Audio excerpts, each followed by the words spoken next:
Au décollage, le chasseur le plus iconique de la Seconde Guerre mondiale, notamment avec son sifflement, le P-51 Mustang.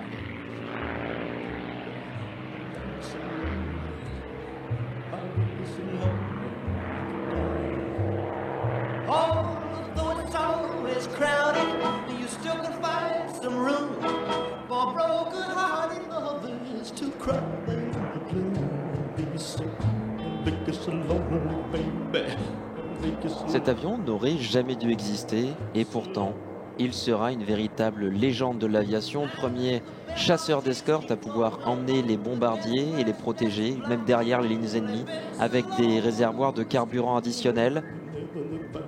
Nous sommes en pleine bataille d'Angleterre et la Royal Air Force se retourne du côté des États-Unis pour leur demander de nouveaux avions pour venir épauler les Spitfire de la Royal Air Force. Il se tourne vers Curtiss et Curtiss dit « Je ne suis pas capable de vous fournir des avions dans les temps ». Et là, North American, qui était un podiste industriel, qui pourtant n'avait construit qu'un seul avion, c'était le T-6, mais c'était une véritable légende de l'aviation, notamment dans le cadre des avions de combat. North American, au lieu de faire de la construction de P-40 sous licence, va proposer un nouvel avion avec le même moteur que celui du P-40, mais une version améliorée. Un chasseur qui, selon eux, pouvait potentiellement participer à changer le cours de la guerre et le cours de l'histoire.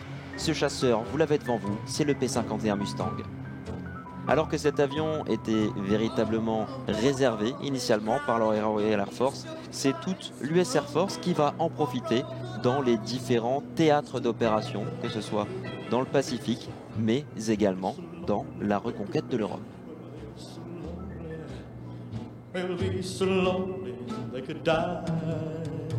Un profil d'aile absolument nouveau, un moteur déjà bien éprouvé, on appelle cela de l'innovation. Et cette innovation, après avoir pris de l'altitude, elle va revenir vers vous et vous allez entendre le rugissement très caractéristique et surtout le sifflement de l'air dans les radiateurs et autour du fuselage.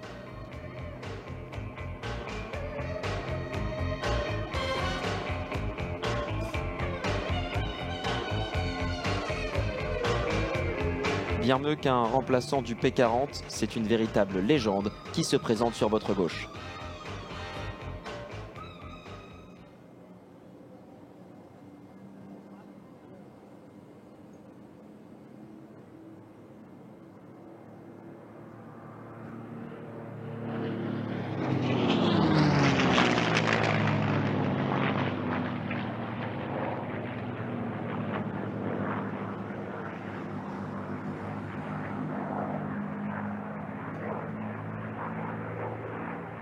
Et on tend l'oreille et dans la descente, écoutez bien le rugissement, le sifflement du Mustang.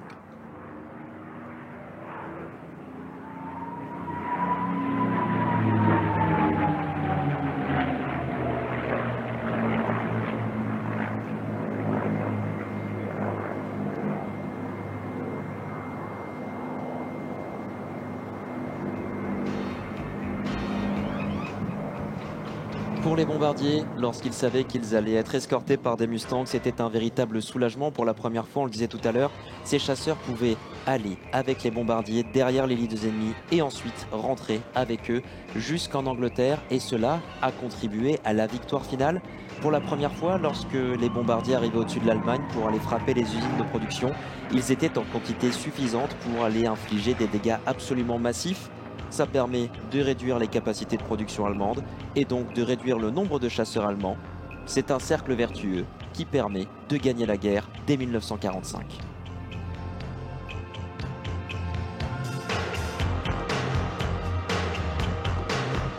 Plusieurs versions jusqu'à sa version finale. On remplacera le moteur Allison par un moteur bien connu en Angleterre, les moteurs Merlin, et c'est là que l'avion va véritablement prendre son envol et écrire sa propre légende. Il sera absolument imbattable en combat aérien. Plus que le combat aérien, on peut même faire de l'attaque au sol avec un Mustang.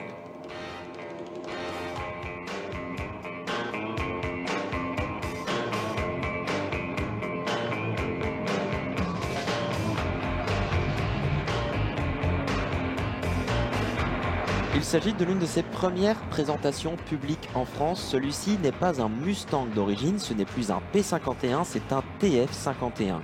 On a reconstruit un fuselage sur lequel on a placé, positionné, installé et bien harnaché des ailes qui sont, elles, bien d'origine. On appelle cela un TF51 et oui, vous ne rêvez pas, cet avion est biplace. Si vous souhaitez obtenir un baptême de l'air, ça se passe sur Aero Vintage Academy, sur le terrain de la Ferté-Alais.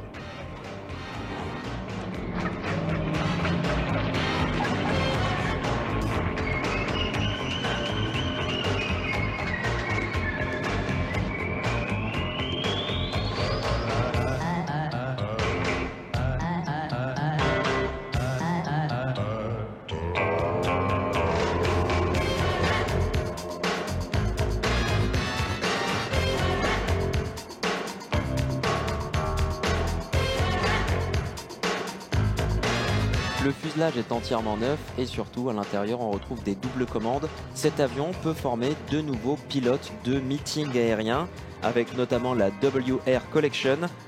Il y a d'ailleurs un stand sur l'exposition statique, n'hésitez pas à aller à la rencontre de ces équipes. Les équipes d'Aero Vintage Academy, on y retrouve également un Bill 18, un Staggerwing et un Spartan.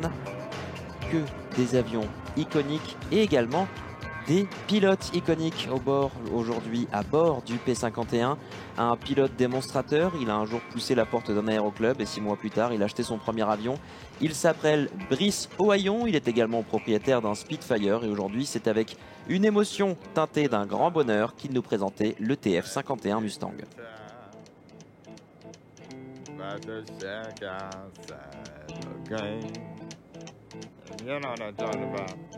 Just let me know if you wanna go to that whole mile on the range. You got a lot of nice girls, huh?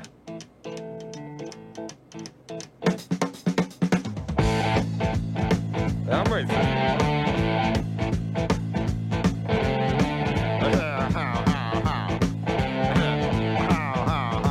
Well, here it's fine if you got the time. And I tend to get just and here is time. I'm on every night. But now. Pendant la Seconde Guerre mondiale, alors que l'avion se présente sur votre gauche pour l'atterrissage, il n'était pas rare de voir des mécaniciens qui restaient assis sur l'aile pour aiguiller leur pilote, car oui, on a un long capot moteur, presque 4 mètres de puissance en face de soi. Et le cône d'hélice, lui, fait plus de 3 mètres. Rien que ça. Les volets sont sortis. Un petit salut de la part de Brice. J'espère que vous le saluerez aussi lorsque vous le verrez au roulage.